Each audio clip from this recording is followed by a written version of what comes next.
Hello बच्चों, कैसे हो आप सब लोग। हम लोग क्लास 7th की एनसीईआरटी मैथ का चैप्टर नंबर 3 पढ़ रहे हैं, जिसका नाम है डाटा हैंडलिंग। हम लोग इससे पहली वाली वीडियो में इस चैप्टर का आधा पोर्शन कवर कर चुके हैं, जिसमें हम लोगों ने डाटा हैंडलिंग के बारे में पढ़ा था, रेंज कैसे फाइंड करेंगे इसके बारे में पढ़ा था, और मीन कैसे, गिवन डाटा का मीन कैसे फाइंड करेंगे ये भी जानना था। साथ में मीडियन जानना था, मोड जानना था, और साथ में किसी डाटा को टेबुलर फॉर्म में कैसे अरेंज करेंगे इसके बारे में हम लोगों ने जानना था। तो ये 4-5 पॉइंट हम लोगों ने पिछली वीडियो में कवर कर लिए थे। आज हम लोग इसी के आगे हम लोग देखेंगे कि डाटा हैंडलिंग का अगला पॉइंट प्रोबेबिलिटी, PROBABLITY,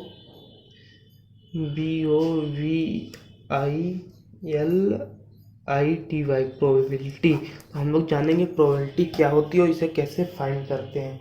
तो प्रोबेबिलिटी मतलब होता है होने का चांस, मतलब व्हाट अ चांस, क्या चांस है। जैसे कि हम लोग के पास कोई कोई कॉइन है, कॉइन वन साइड होता है head, coin COIN, coin equal to, उसमें 2 पॉइंट है, हेड और टेल। मतलब कॉइन को अगर आप ऊपर उछालेंगे और जब वो नीचे आएगा, या फिर उसमें या तो हेड आएगा या तो टेल आएगा। इसमें 2 प्रोबेबिलिटी, हेड या टेल। इसके बाद होता है डाई, DIE,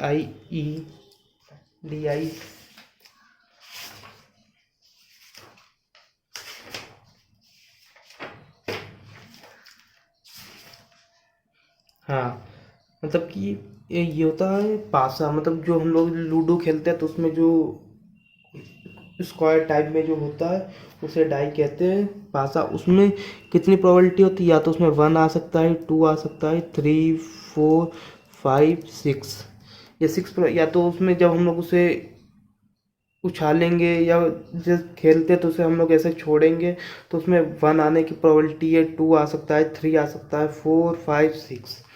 तो मतलब कि प्रोबेबिलिटी, मतलब कि किसी चीज़ आने की जो जो आ सकता है उसे हम लोग प्रोबेबिलिटी कहते हैं। इसका फार्मूला क्या होता है,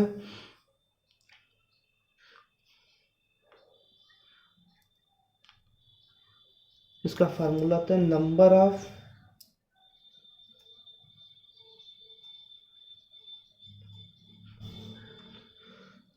of favourite out comes upon total number of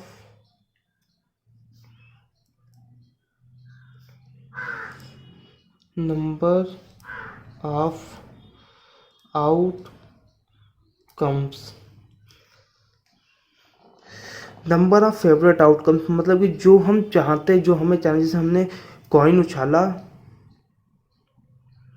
सही, तो हम चाहते हैं कि मेरा हेड आ जाए, तो हम हेड चाहते हैं। तो यहाँ पे हेड, इसमें कितनी बार हेड, एक बार, अपॉन, और इसमें टोटल नंबर ऑफ, इसमें कितनी चीज़ें आ सकती हैं, हेड आ सकता है या फिर टेल आ सकता है। तो इसमें हो गया 1, 2, 2 चीज़ें हैं तो 2।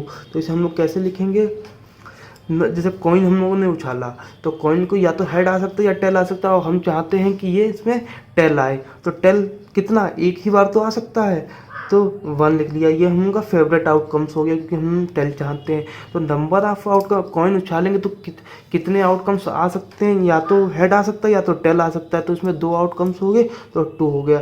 तो कॉइन उछालने की जो प्रोबेबिलिटी हो गई वो 1/2 हो गई। ये तो कॉइन प्रोबेबिलिटी हो गई। इसके आगे हम लोग देखते हैं डाई की प्रोबेबिलिटी, सही। अब इसमें इसमें डाई, इसमें हो गया 1 से लेके 6 तक कुछ भी आ सकता है। तो इसमें हम लोग का नंबर ऑफ फेवरेट आउटकम्स क्या, हम चाहते हैं कि मेरा आउटकम कितना 4 हो। तो हमने 4, ये हम लोग का मेरा फेवरेट आउटकम है, जो हम चाहते हैं कि अगर पासा उछाल लें तो हम लोग का 4 आना चाहिए। तो ये मेरा फेवरेट आउटकम हो गया। इसके आगे हो गया, इसमें फिर total number of outcomes, total number of outcomes कितने, 1, 2, 3, 4, 5, 6, 6 आउटकम्स है कि 6 आ सकते हैं। तो इसे हम लोग थोड़ा इजी कर लेंगे। 2 जा 4, 2 3 जा 6, तो इसकी प्रोबेबिलिटी कितनी हो गई? 2/3 हो गई। सही। अगर यहीं पे अगर थोड़ा सा जगह यहाँ पे देखते हैं, जैसे कि अगर मान लेते हैं 4 की जगह पे अगर हम चाहते हैं कि मेरा हमें 4 नहीं, हमको चाहिए 3, कि हम पासा उछाले और मेरे 3 आ जाए, तो 3 आने की प्रोबेबिलिटी कितनी हो जाएगी? तो ये मेरी फेवरेट आउटकम हो गया 3, और इसमें टोटल आउटकम्स कितने हो गए? 6। जब हम लोग इजी करेंगे 3 1 जा 3, 3 2 जा 6 इक्वल टू 1/2 इसकी। अगर हम चाहेंगे कि मेरा 3 आ जाए, अगर मेरा 3 आउटकम्स होगा तो 1/2 प्रोबेबिलिटी हो जाएगी, अगर मेरा आउटकम 4 होगा तो 2/3 प्रोबेबिलिटी हो जाएगी। तो आई होप बच्चों आप लोग प्रोबेबिलिटी फाइंड करना भी जान गए होंगे, और प्रोबेबिलिटी क्या होती है ये भी आप लोग समझ गए होंगे। इसके आगे हम लोग बढ़ते हैं कि बार ग्राफ के बारे में जानेंगे।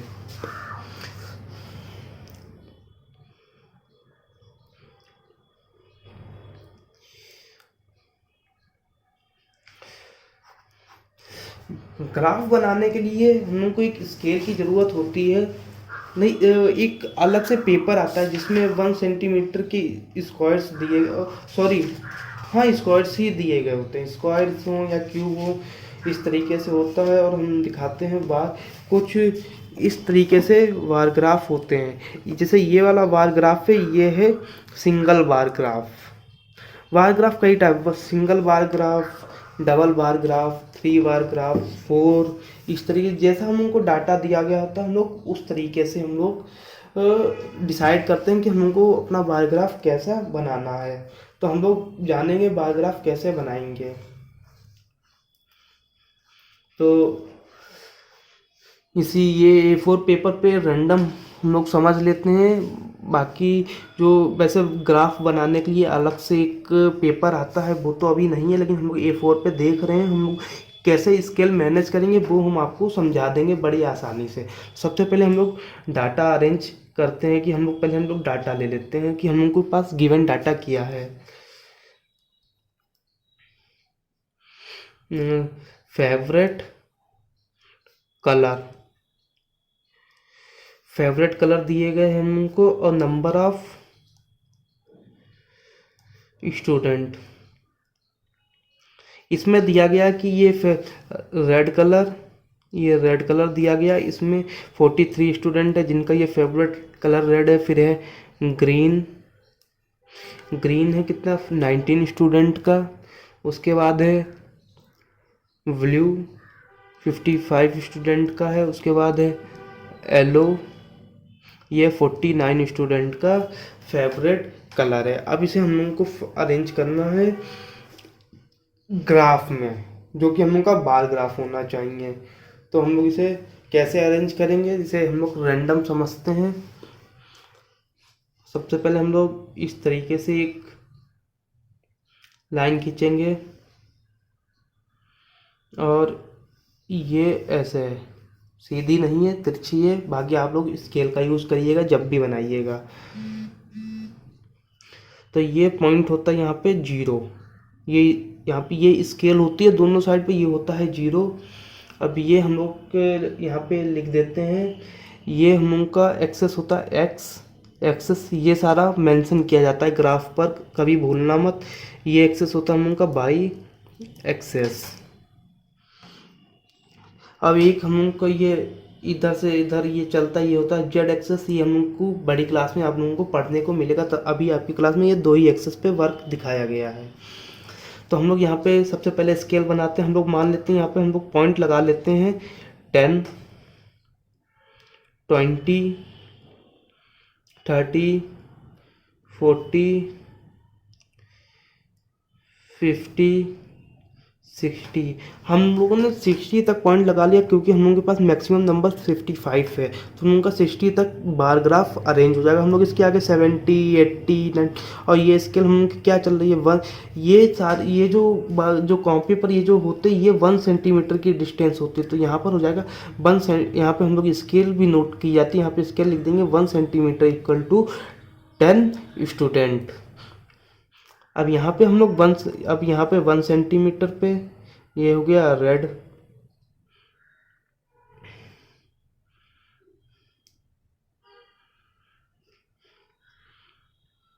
और फिर यहाँ पे हो गया है ग्रीन, यहाँ पे हो गया ब्लू, फिर यहाँ पे हो गया येलो। यहाँ पर भी स्केल सेम उसी तरीके से होती है, जैसे यहाँ पे ये जो जो स्क्वायर्स और या क्यूब दिए होंगे 1 सेंटीमीटर मीटर पे, वहीं पे यहाँ पर भी जो इसके जो हम लोग के स्क्वायर एंड क्यूब्स होंगे वो भी 1 सेंटीमीटर के डिस्टेंस पे होंगे, जो हम लोग का ग्राफ पेपर या ग्राफ चार्ट होगा उस पर। तो हम लोग यहाँ पे मेंशन देख लेते हैं कि यहाँ पे 1 सेंटीमीटर का ये डिस्टेंस है। फिर यहाँ पे 1 सेंटीमीटर हम लोगों ने यहाँ पे एक पॉइंट ले लिया, तो यहाँ पे हम लोग 2 सेंटीमीटर की एरिया कवर कर ली। इस तरीके से 2 सेंटीमीटर की ये एरिया हो गई, 2 सेंटीमीटर की हो गई, 2 सेंटीमीटर की ये हो गई। तो हम लोग यहाँ पे 1 सेंटीमीटर का हम लोग बार ग्राफ बनाएंगे। यहाँ पे आधा सेंटीमीटर लिया, आधा सेंटीमीटर इधर ले लिया, तो वही जो हम लोग का ग्राफ तैयार होगा तो थोड़ी डिस्टेंस में तैयार होगा, तो आप लोगों को कन्फ्यूजन नहीं होगा। तो ये यहाँ पे हो गए। यहाँ पे हम लोग स्केल लिख लेते हैं, ये लिखना बहुत ज़रूरी होता है। तो यहाँ पे हो गया 1 सेंटीमीटर इक्वल टू 10 स्टूडेंट, या फिर लिख सकते हैं 1 यूनिट इक्वल टू 10 स्टूडेंट। क्योंकि ये यहाँ पे या तो इसे ये यहाँ पे जो स्क्वायर या क्यूब होगा वो या तो 1 सेंटीमीटर का होता है, या तो उसे 1 सेंटीमीटर लिखते हैं, या फिर इसे 1 यूनिट भी लिख सकते हैं। तो हम लोग क्या, सबसे पहले रेड 43 का है, तो ये 40 यहाँ पर हो गया। यहाँ पे 1 सेंटीमीटर के यहाँ से 10 सेंटीमीटर तक है, तो मान लेते 43 ये यहाँ पर होगा जाके, यहाँ पे हो जाएगा 43। तो यहाँ पे रेड है, तो हम लोग यहाँ से ये ऐसे ऐसे ऐसे ऐसे ऐसे ये लाइन खींचेंगे। यहाँ पे 1 सेंटीमीटर ये होगा, और इसे हम लोग यहाँ पर ऐसे ये हमका ये यहाँ पे हो गया, ये हो गया रेड। उसी हिसाब उसके बाद हम लोगों के पास है ग्रीन कितने का है, 19 का है। तो 19 यहाँ पे 10 20 19 लगभग ये यहाँ पे होगा जाके, तो हम लोग यहाँ पे मान लेते हैं। तो हम लोग ये लाइन खींचते हैं यहाँ से, ये 1 सेंटीमीटर का ये हो जाएगा। ये स्केल नहीं, अभी रैंडम ऐसे ही बना रहे हैं, तो आपको बस समझ जाइए। ये ग्रीन हो गया। इसके बाद आ जाता है ब्लू है 55, तो 50 है यहाँ पे, 55 लगभग ये यहाँ पे होगा जाके। तो हम लोग ये लाइन खींच देते हैं, ये और ये। तो ये हम लोग का हो गया ब्लू। इसके बाद आ जाता है येलो हो जाएगा 49 मतलब 50 से 1 पॉइंट नीचे, तो 50 ये है और 50 से 1 पॉइंट ये हो जाएगा। तो ये हो जाएगा हम लोग का येलो ये यहाँ से ऐसे चलेगा, ये फिर इधर, और ये हो जाएगा हम लोग का येलो। तो ये जो हम लोग को ये इन्हीं को हम लोग कहते हैं बार्स। और ये जो फॉर्म होता है ये है सिंगल बार, ये है बार ग्राफ, और इसे कहेंगे सिंगल बार ग्राफ। तो आई होप बच्चों आप लोग ये बार ग्राफ समझ गए होंगे कि इसे हम लोग कैसे बनाएंगे। ये सिंगल बार ग्राफ। अब ये आप यहाँ पर देखिए, ये यहाँ पर दिया गया, ये है डबल बार ग्राफ। इसमें हमको डबल डाटा दिया गया है। ये देखो, ये स्टूडेंट हैं, इसमें ये आशीष के क्वार्टरली में 10 मार्क्स आए थे, और हाफ ईयरली में 15 मार्क्स आए। अरुण के 15 मार्क्स क्वार्टरली में आए, 18 मार्क्स हाफ ईयरली में आए। तो इसमें 2 डबल डाटा दिया गया है। तो इसे हम लोग को बार ग्राफ में अरेंज करना है। तो इसे हम लोग कैसे अरेंज करेंगे और देखते हैं कि इसे कैसे अरेंज करेंगे। ये स्केल बना दी है मार्क्स की, और ये स्केल बना दी है स्टूडेंट की। अब यहाँ पे देखो स्केल दी है 1 यूनिट बराबर 5 मार्क्स। मतलब अभी जो हम लोग पिछले ये जो हम लोगों का जो बार ग्राफ था, ये 1 यूनिट में 10 स्टूडेंट थे, उसी तरीके से इसमें 1 यूनिट में 5 मार्क्स कंसीडर होंगे। तो ये हम लोगों ने 25 तक रख लिया है। ये 25 मार्क्स तक। इसमें जो विदाउट कलर वाला है वो क्वार्टरली का है, और जो कलर वाला ये हाफ ईयरली का है। तो सबसे पहले हम लोग देखेंगे आशीष के क्वार्टरली में कितने 10 मार्क्स थे। तो ये जो लाइन है ये 10 तक ली गई है, ये हाफ सेंटीमीटर स्केल पर ली गई है। उसके बाद हाफ ईयरली कलर वाला हाफ ईयरली में इसके 15 मार्क्स थे, तो ये ऊपर चली गई 50 मार्क्स तक। ये जो यहाँ पे जो एक ये वार है, ये जो सिंगल वार था इसी को डबल वार में अरेंज कर दिया इस तरीके से। इसमें 2 डंडे निकल गए। इसी तरीके से अरुण के हाफ ईयरली में 15 थे, और सॉरी क्वार्टरली में 15 थे, हाफ ईयरली में 18 हुए, ये इसमें डबल हो गया। इसी तरीके से कबिश, माया, रीता के भी नंबर, रीता के कितने क्वार्टरली में 9 थे, 9 पर स्केल है, हाफ ईयरली में 15 थे, 15 पर स्केल है। तो ये बार हो गया हम उनका डबल बार ग्राफ। ये देखिए, जैसे ये जो डाटा है इसे 2 डबल, एक ये और एक ये है, इसे ये हो जाता है डबल बार ग्राफ। इसी तरीके से अगर ये 2 डाटा की जगह पर हाफ ईयर, इसी में क्वार्टरली के मार्क्स दिए गए हैं, हाफ ईयरली के मार्क्स है, इसी में अगर नीचे हम लोग लिख देते हैं एनुअल मार्क्स और वो भी नंबर दिया, तो यहाँ पे अगर साथ में एक बार ग्राफ, एक लाइन हम लोग को और ऐड करनी पड़ जाती, तो वो हो जाता हम लोग का ट्रिपल बार ग्राफ। तो इसी में हम लोग को नीचे जितने डाटा दिए होंगे अरेंज करने के लिए, वो जितने वार्स में हम लोग अरेंज करेंगे उन्हें उतना वो ग्राफ, उतना ही बार ग्राफ, उतने नंबर ऑफ बार ग्राफ उसके हो जाएंगे। ये दिया गया इसमें, ये देखो दिखाया गया है।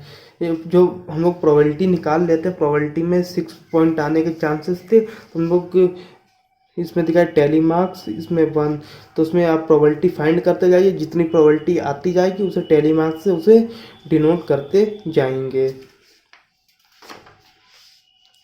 तो बच्चों इसी के साथ हम लोग का चैप्टर नंबर 3 पूरा फिनिश हो गया है। आपको इसमें हमने सारे पॉइंट, डाटा हैंडलिंग और बार ग्राफ से रिलेटेड हमने सारे पॉइंट्स डिस्कस कर दिए गए। आप लोग समझ गए। अगर आपको कोई डाउट हो तो आप कमेंट में कमेंट करिए, बताइए कोई प्रॉब्लम हो तो। बाकी वीडियो को लाइक करो, शेयर करो और चैनल को सब्सक्राइब करना ना भूलें। Thank you. मिलते हैं हम लोग नेक्स्ट वीडियो के साथ।